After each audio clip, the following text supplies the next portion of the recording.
The renowned missionary William Carey lived by the motto, "Expect great things from God, attempt great things for God." It's in that same pioneering spirit that Northwest Anglican has set out to establish a whole string of church plants simultaneously.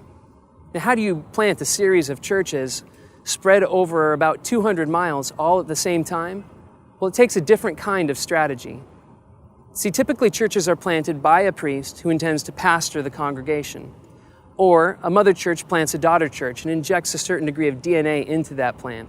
Well, neither of these are the case with Northwest Anglican. With Northwest Anglican, each group that gathers together to plant the church will itself decide who will be their priest, and they'll make that hire.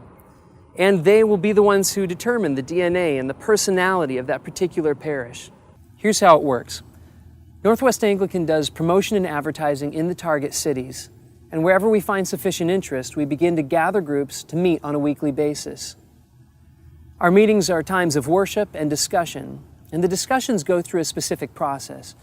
We spend a month just getting to know each other, and then we spend a month talking about issues of identity. What kind of a church do we think God is planting in the midst of those people in that city? We spend a month talking about the logistics of it, like prospective budgets and affiliation. And then we spend a month talking about leadership, answering the question of, if this is the kind of church we're planting, and these are the logistics we have to work with, then what kind of a leader can get us there? And then each group spends a month interviewing prospective clergy. And I've been cultivating relationships with several clergymen all over the place who are very interested in interviewing with Northwest Anglican plants. And so each plant hires their own rector. And that's how the churches are planted.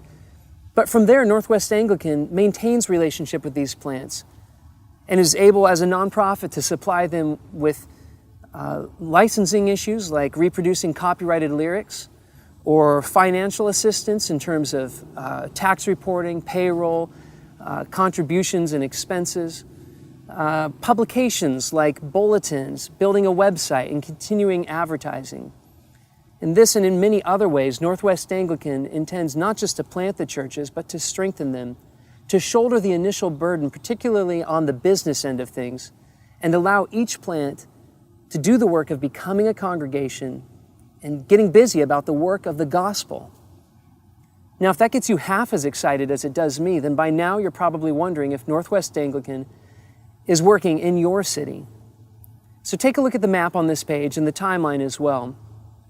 And would you do one other thing? Would you go to the Get In On It page and contact me? I'd love to get to know you, and I'd love to have you with us on what is guaranteed to be an exciting journey. May God continue to bless and grow His church all around the world, and especially right here in the Pacific Northwest.